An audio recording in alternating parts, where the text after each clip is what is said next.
Hey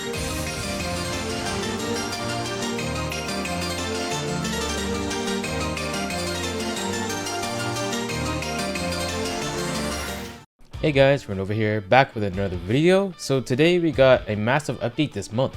Just like before, each weapon has a new customized photon art, which can either be good or bad, or can be a mix of both. But without further ado, let's get into today's video. Also, don't mind my character for today. I tried to cosplay Acheron from Honkai Star Rail, and as you can tell, I failed pretty miserably. But anyways, each weapon has 2 modifiable photon arts now. I've covered the first batch back in December last year, and if you're interested in checking that video out, I will leave a link in the description or have the pop up in the top right of this video. For Hunter, the Calibur Streak photon art for swords is now modifiable. Type 1 increases the charge time and attack speed, though with drawbacks with reduced potency of course. Type 2 increases the 3rd stage potency if the first 2 stages are both charged when attacking. If you do 2 uncharged and try to do the 3rd charged, it might not work. And Type 3 adds a shockwave, but the amount of hits is reduced to 1 while providing no movement at all, so you're pretty much locked in place when you do this. Vane Mixture is for wire lance, which is also modified. Type 1 increases potency depending on the distance and attack range.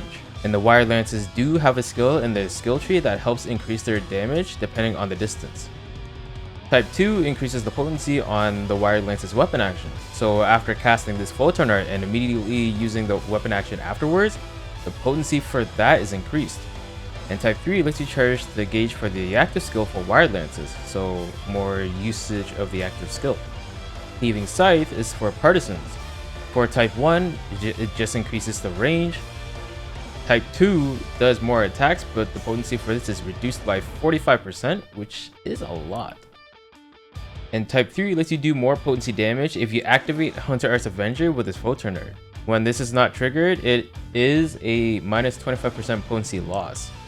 For fighters, the Limber Figure is for twin daggers, with Type 1 increasing the attack range and Type 2 increasing attack speed, but again with the drawbacks reducing potency on both variations, and Type 3 allowing the second half of this photon art to attack more often before it expires. Julien Dance is for double sabers, with Type 1 increasing the attack speed with reduced potency of course, while with Type 2 increases potency on down enemies, while it's the opposite for non-downed enemies, so you wouldn't want to use this when mobbing. The Unchained Circle for the double sabers is much better at mobbing than the Julien Dance one. And Type 3 increases the charge rate for the Whirlwind, which is good since most of the DPS will come from the Whirlwind stages 2 and 3. Double Drive is for Knuckles. It is the photon art that lets you charge forward with a straight right arm punch. The Type 1 for this increases the attack speed, which is okay. Type 2 shortens the interval of hits while increasing the duration of the first half photon art. And because of this allows you to travel much further but at a slower rate. And Type 3 increases the travel distance of the first half while being able to negate attacks when charging forward. If you time this a little too late, you'll still get punished though. Now for Rangers, the Razing Shot is for the assault rifles, and the Ranger and Gunner have access to assault rifles.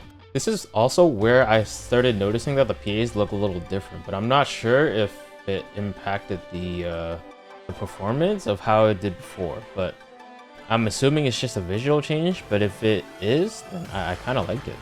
It does feel more impactful with the way this has turned out. But anyways, Type 1 for it increases the charge potency and the bullet speed. The behavior for this has also changed, so instead of hitting the enemy multiple times, it's been changed so it can only hit once, but can do a lot of damage. Type 2 for this, the uncharged shots for this PA can track enemies now, so you can literally just bend bullets. And Type 3 just helps build up the impact gauge for the assault rifles. Now for your Eraser, which is for Rangers only, because they utilize the launcher.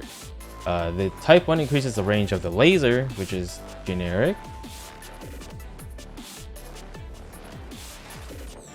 With Type 2, the PP consumption when holding this PA down decreases by 50% at level 10. And type 3 immediately casts a laser while dealing additional charge potency, but increases the consumption by a lot. By a lot, I mean 60% of your PP is gone. Now for gunners, they have Bullet Rave, with type 1 increasing the attack speed, type 2 maximizing potency depending on the distance between you and enemies, and type 3 increasing the number of hits while increasing potency by 10% for the uncharged attacks. Alright, so for force, they have 3 techs that has been customized. Megid, Barta, and Zonde. For Megid, that's still so awkward to say. Type 1 increases the attack range of the explosion as well as the projectile speed. This thing will be zooming every time you cast this. Type 2 changes the charge attacks to reduce the projectile speed, so a very slow-mo one, but in exchange to do more hits. And for type 3, you gain 25% potency increase for casting Megid's uncharged version, as well as charging up the compound techs when you have 3 orbs stacked. For Barta, which is the ice technique, type 1 changes the behavior to fire on the enemy spot instead of the normal projectile. Type 2 lets you return to the first sigil stage after exploding the second stage sigil, or sigil, however you want to say it, with the reduced amount of 30% of damage loss. Type 3 increases potency by 20% while increasing the charge rate for the compound techs when you cast uncharged ice techs to enemies that are marked with the second stage of the ice sigil. Alright, so for Zonde, this one's a bit confusing. Even I'm unclear how it's supposed to work. So for type 1, this allows you to go up to 300% voltage, possibly allows you to charge for a longer time. Type 2 increases the chaining effect on enemies, so this is very good for mobbing in PC bursts, as it might hit more enemies than it did before. And for type 3, the uncharged Zonde has a 50% potency increase, as well as the chain, lightning, and compound techs. Now for Braver, the katana has the Iris Gale, with type 1 increasing the range of the attack. Type 2 reduces the time frame for the Fearless Attitude to trigger, allowing for faster counter activity. And when the Fearless Attitude triggers in this way, it also has a 10% potency increase when activated. And type 3 increases the potency for each stage of this photon art. Ceaseless Draw is for bows, with type 1 increasing the attack speed but reduces potency for both uncharged and charged attacks. No surprise there. For type 2, when you charge this PA while Brave Combat is active, this reduces the charge rate by 90% while increasing the final hit bonus by 300% with the bow. So while you have Brave Combat active, you can pretty much hold this PA for like a split second and unleash it for the full charged effect. In type 3, the Illusion Plus passive after casting the Photon Art has potency now as well by 30%. For Bouncer, Violent Gale for Jet Boots has it now. For type 1, which increases attack range. Type 2 adds the Gauge effect to the Jetsuit Jolt active skill when using the non-variant version for this PA, which is the first half of it. And type 3, you can activate the thrust drive a lot faster after casting this PA now as well. And as a reminder, this is a gap closure, so that's when you see a purple shine on your character after doing some certain Jet Boots PAs.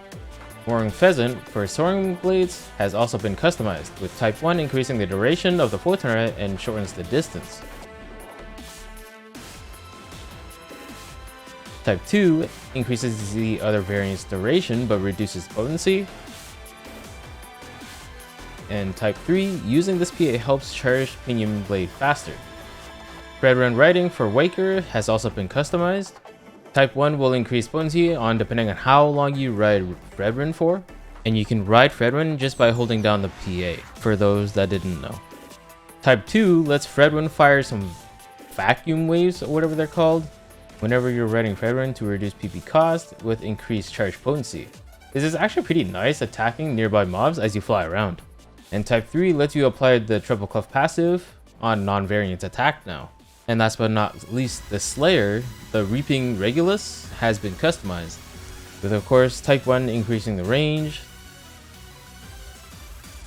Type 2 increasing the attack speed. And Type 3 grants the ability to use the blade. It's the Charge Blade passive skill in the Slayer tree, where when you would have to hold your normal attack to charge up your shot with the gun blade, and you would see a purple shine right after, and then press the weapon action to gap close on enemies. It's that. And that's pretty much all of them. I did notice that some of these Photon arts got some visual changes as well, but whatever they did, I kind of like it. Though I still don't like that the fact that when they do these things, they like to include some drawbacks to some of these modifications, but it's whatever. I haven't even maxed out any of the customizable PAs because I just haven't felt like upgrading it. So I've just been hoarding the materials. I'm definitely going to try all these out, but I don't think it would be a big game changer. And from what I see, so far my favorite ones are the Iris Gale Type 2 and the Reaping Regulus Type 3. Being able to use Fearless Attitude in a much faster rate and being able to gap close after throwing the grenade as Slayer felt really good. But that's just my opinion. Everything else is pretty solid. I just don't like the drawbacks that some of these have. Otherwise, these would have been better without it. Anyways, that's it for this video though. I hope this video helps. I also have another fan trailer in the works, so I hope I can get this done by the time summer arrives. But yeah, with that said, again, I hope this helps. Leave a like and subscribe for more PSO2 content, and I'll see you all in the next one.